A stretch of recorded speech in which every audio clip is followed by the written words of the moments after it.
Distributech 2023, one of the sponsors of these interviews. And these are interviews with thought leaders from around North America and the globe. Our sponsors are H2 Scan. H2 Scan is the leading sensor manufacturer for hydrogen sensing in a lot of different applications, in transformers, in battery room safety, in processes in safety, in industrial, and in the future hydrogen economy. So I want to thank our sponsors, and I want to thank all of our guests, and I hope you enjoy this interview. My next guest is Rashmi Dani. She is with National Grid. Rashmi, thank you for joining us. Thank you so much, Alan, so for having me. Tell me about National Grid. What do you do? I love National Grid, by the way, because I was born in Scotland. My son lives in London. So when I think of National Grid, I think there. It's National Grid in Massachusetts. Is that where you're headquartered? That's correct. In the U.S., we have a presence in Massachusetts and New York. We also have our venture and partners company that are global. And then we have in the UK, we have significant presence in our electric and gas sector. Okay. And your role with National Grid? So I'm a product director for grid modernization and ADMS at National Grid, working in information technology. Smart innovation. I love that. Okay. How did you get into this industry in the first place? Was that your career arc coming out of college? You said, I want to go work for a utility, which, by the way, nobody ever does. But how did you get into it? I had a significant experience in information technology, building products. And when I looked at the utilities industry, the innovation, the opportunities that utility industry has to offer, I really got driven to that. I really love to be part of this journey, leading a program like grid modernization. I feel it supports my own personal mission to provide a better, cleaner energy for our communities, to leave the planet in a better state for our next generation, as well as to make an impact with a company like National Grid. I can't hope for a better job. Well, it's interesting because we'll talk about this kind of at the end, because one of the things we want to talk about is how do we attract people in the industry, and that is from unskilled crafts, trade skilled people, engineers, data management, data scientists people. How do we attract them? And it appears that you've just said the number one thing is people want to make a difference. Younger people want to make a difference, and you experienced it, and now here you are at National Grid making a difference. You said you're in charge of grid modernization. Good luck with that. It's going to be that is probably the biggest challenge for every utility in different ways. California is different than the Northeast, etc. But they're all dealing with the same three things: safety, reliability, and resilience. Talk a little bit about grid modernization in those aspects. Yeah. So grid modernization is actually addressing all those three things, right? We are looking to make our grid safer, more resilient, and reliable. As part of grid modernization, the biggest change that we are driving is to be able to support the renewable on our grid. And as a technologist, when I look at it, we have a grid that's been built 100 years ago. Work very well with kind of a steady demand supply logic. And now when we are increasing our load or demand like twofold, threefold, we are adding the components of the renewables, changing the metrics. We are moving into what I call as more from a static to real time world. And we need our systems to be equipped to handle that clean energy transformation. And at National Grid, we are really driving that through digitization. We have a huge initiative focusing on digital transformation through frontier technologies, digital transformation through educating our customers, our employees, and to really drive towards that end goal. And making our systems reliable, affordable. We can't miss the affordability end game here, because we really want to make sure we're building that. So this brings all that frontier technologies, the data-driven, like today's Distribute Tech theme is so much about the data. Um, we need to drive the data-driven technologies to bring that digitization in our day-to-day operations. And I feel the young talent out there, especially in technology, this is phenomenal. This is where we bring our knowledge, we bring that the next generation technologies to directly impact our day-to-day consumption and how we use electricity. You said something that is unique. I've never heard it before. Frontier technologies. Okay. We're not an industry, the utility industry, that likes frontier technologies. We're okay to be first, to be second, right? Somebody proves it, and then we'll apply it. So talk a little bit about, as a grid modernization leader at your company, how do you look for, evaluate, make sure you don't put any frontier technologies that are not proven, right? Talk about frontier technologies and your adoption of them. That's a great question, Alan. And we just spent first 90 minutes of today through the keynote speakers, and everyone talked about the value of innovation, right? Innovation is thinking about yes, we can, as opposed to no, because, right? At the same time, balancing that with the safety and reliability. I don't want to put a technology in control center that is not fully tested, that cannot ensure that our employees are safe operating that technology. At the same time, can I try out those technologies in a smaller settings where I can prove, I can make sure that those technologies are developed in a way that they can really go big scale. Our keynote speaker, Duncan, talked about like really the diversion and the conversion. Diversion is this innovation where you are thinking out of the box. You're really talking about, the skies, there's no limit basically, and you basically just thinking, what can I do? And then conversion is basically taking those innovation and bringing it to the day-to-day life, making sure they're safe. So we at National Grid, we are committed to both.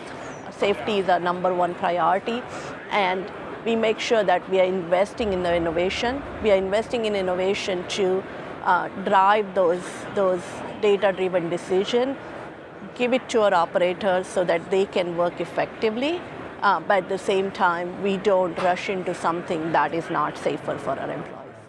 That's excellent, because change is afoot. Everything's changing. The next biggest challenge that National Grid has, as every utility has, as all of the suppliers to the industry have, is labor. We're at a point where it is harder to get skilled, unskilled crafts, skilled tradespeople, engineers, all those things. Talk a little bit about what you're doing in order to address that. Yeah, like many other big utilities, we recognize the churn of the baby boomers and our need to bring in new talent, new fresh talent. There are two folds how we are approaching this. One is we are reimagining our processes and digitization so that the manual processes that heavily relied on the resource subject matter experts working on the same technologies year after year. We are making it more digital, so onboarding, training resources, it's easier. So definitely we are investing into the digitization. The second aspect is we are investing into the new talent. I saw DTech promoting Future Leaders program. At National Grid, we are partnering with local technical schools to educate our students and bring them on board, like really giving them the needed knowledge. And we just got the partnership established this month, and I think that's going to be phenomenal. We have robust programs for interns and graduates, so we really welcome all the interns and graduates who want to make a difference and join us in our journey to this success. And we have one of the best leading programs to rotate our interns, to train them. And I have had opportunity to get some of those graduate into my team, and I'm really I'm so blown away by the talent they bring, the energy they bring, and really looking forward for us to have that more and more talent come to us. What we have found through, especially in this, and it's true everywhere, but especially true in this industry, the number one reason that people do come into this industry now is because they want to make a difference. We're decarbonizing. They want to decarbonize. They want to be part of that. We're digitalizing. They think digital. You know, I was born, people say I'm analog. No, I'm probably Amish.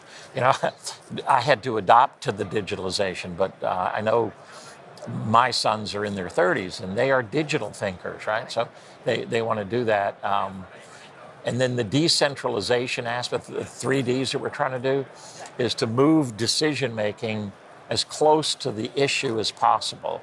You also mentioned something, and this is, how long have you been with National Grid?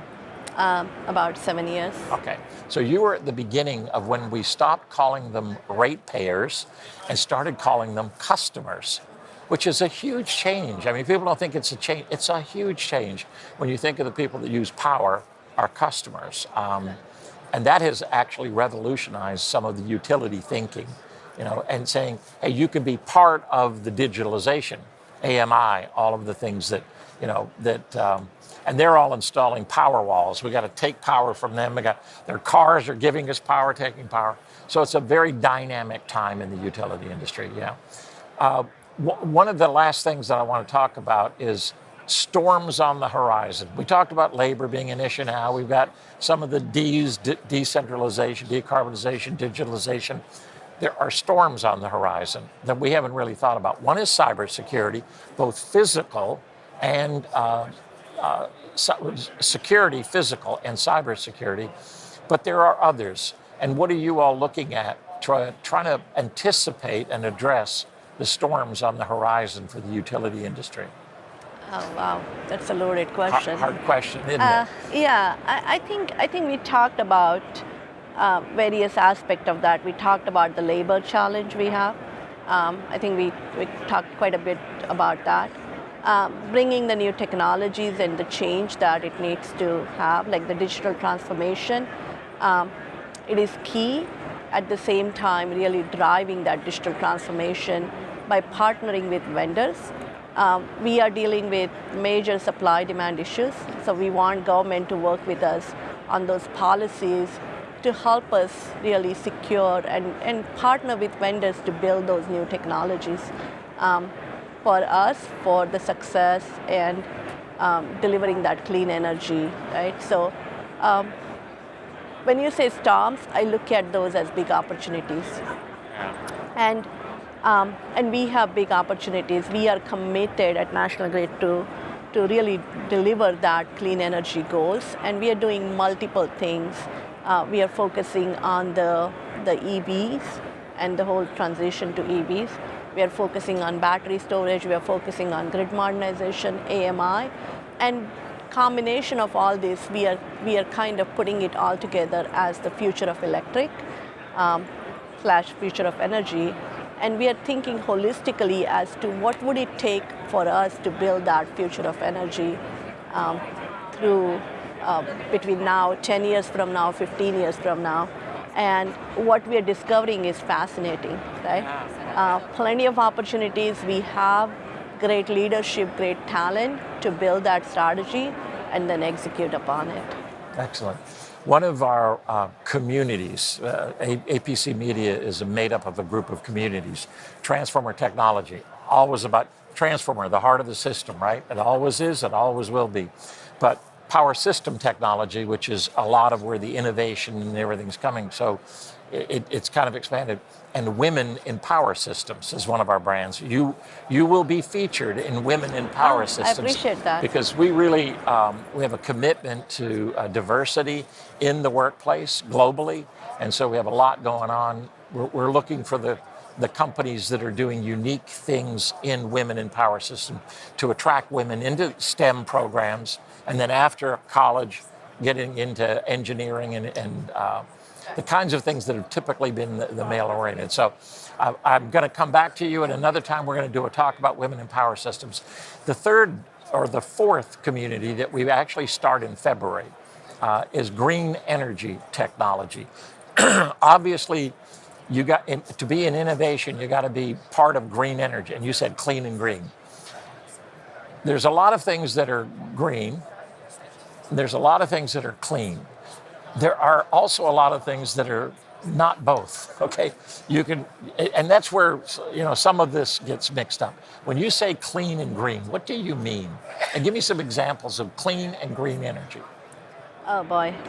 So often the clean energy is being thought as the one that reduces carbon footprint, right? So the focus is on carbon emission reduction in the carbon footprint.